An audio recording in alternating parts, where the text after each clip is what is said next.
fantasy, caught in a landslide, no escape from reality. Hey guys, Underground Geek here. So I got something to talk about today, something very interesting because Sean Gordon Murphy is one of those guys who likes to write, but he's not very political. He likes to write both sides of the political spectrum without picking a side, which is very hard to do considering the way people are in the comics industry right now. So to find somebody that can actually succeed in doing that is very hard. But in the last couple of issues of Batman White Knight, I've noticed him do that. He just puts both sides on there and leaves it. So here he is talking to someone, and they said that's because every Trump supporter views apathy as implicit support. See, immediately trying to force him to pick a side. And he says, so I'm being criticized for not taking a side, or rather your side? Thanks for buying the book, but I respectfully disagree that each comic needs to draw a line in the sand. There you go. Perfect, perfect. And so then this guy right here shows up. I'm going to hover over it and see if it'll pick it up for you. Yeah. This guy right here shows up with his Antifa mask on for some reason, and says, it's not a question of how political your work is. It's a question of the fans you interact with online. Immediately throws a guilt by association in there. Several of whom actively think I should die. That's why it gets me upset. Okay, and then they had to immediately go to the worst case scenario of they think I should die.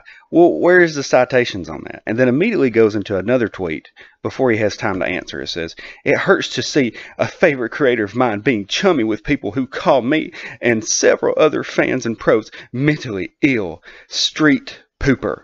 You can't possibly not be seeing all this going on right now. See, immediately has to say, well, if you don't see it, it's because you're a bad person. You know, they have to dehumanize you immediately so that they can make fun of you. He said, that's absolutely not cool. But to be honest, I don't do BG checks, background checks on people before I respond to them. Ooh. But thanks for bringing this to my attention. The last thing I want is for my readers to be harassed. And that's when I chimed in and said, it's best just not to respond or apologize to these people. If you do it, it will never be enough. Eventually, they will try to force you to denounce half your fan base. And this was after he responded a couple of comments down what he was trying to say. See if he's deleted or not. It means a lot that you'd say this. This is disheartening to see you interact with these accounts. This isn't about conservatives or Trump supporters. See, why didn't he say leftists or Hillary supporters or leftists or Sanders supporters? It is about that because you immediately brought up the right side like it's the bad side. It's about people who target marginalized fans and pros constantly. They're very energized of late. See, they talk very, very unhuman, very, just monologuish. And see, he says marginalized fans, and that's when I had retweeted and said, calling people marginalized marginalizes them. And so let me go back to it here, back to this original discussion. And that's when he started interacting with me. He said, you do see that I accepted this statement, right? I don't mind that you read comic books. I just don't care for you people going after other fans. And that's when I immediately pulled up where I said, so what's this about attacking creators? And if you look right here, this is one of his tweets only an hour ago. The entire industry is filled with incredibly stubborn, arrogant, white a-holes who pander to people who look like them. Any industry that spoils its white fans is bound to have their reckoning on some point or other, I guess. Wow. Wow. That is the most racist thing I've ever heard in my life.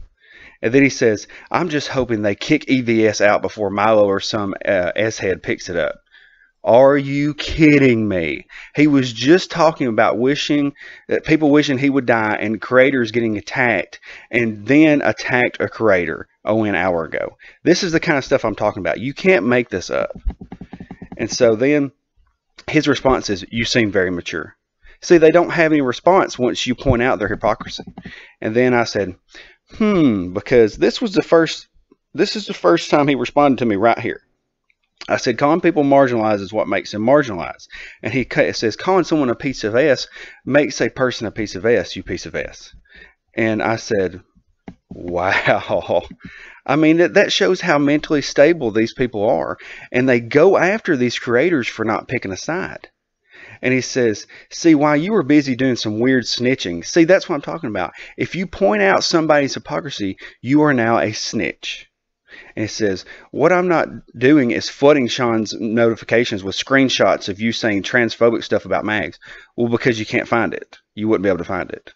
It says, I don't care to pick Twitter fights. You came and tweeted me first. See, it's all this, look what you did to me. Look what you did. Well, if you wouldn't have said it, it wouldn't have been there.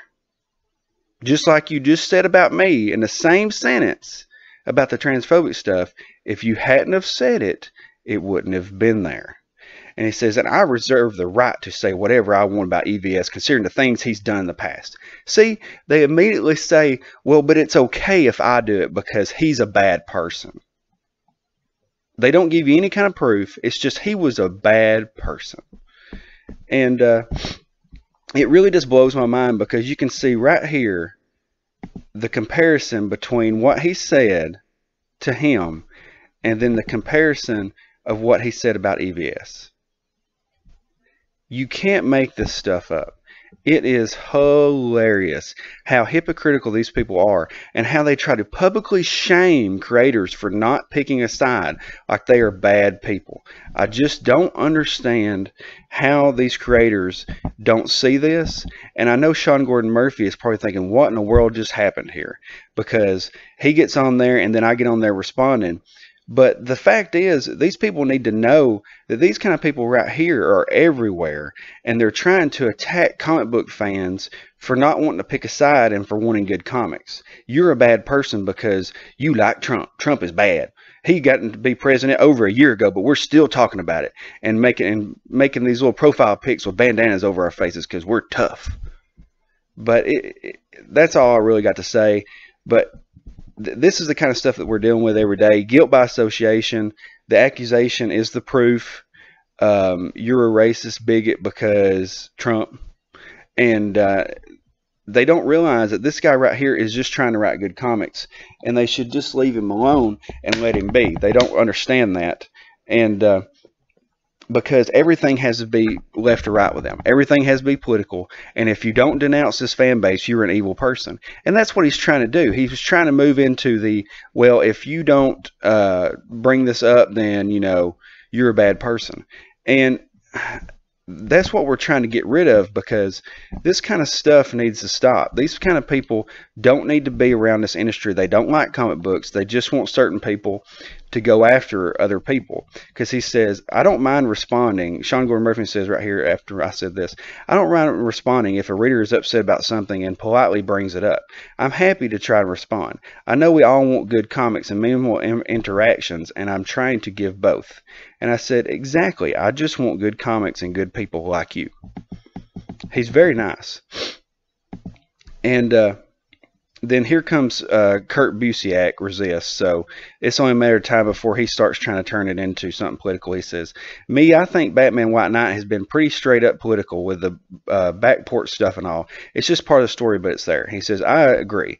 I'm not trying to draw a line in the sand. It's more here are modern headlines brought to Gotham. Decide for yourself type of thing. He said, and then Kurt says, I don't think it's necessarily about a line in the sand, just about the storytelling choices that get made, and the choices say something. See, he has to immediately blur that line because when Sean Gordon Murphy said that we don't need to draw a line, it upset Kurt Busiek, and he had to get on here and respond.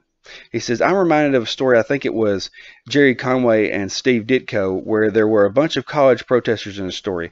Going by the script, the writer was clearly sympathetic to them and their cause. The artist was not. They looked nasty and snide and whiny. See, that's what I'm talking about. He wants you to pick that side of the protesters. And then Sean Gordon Murphy says, cool, I have to check it out.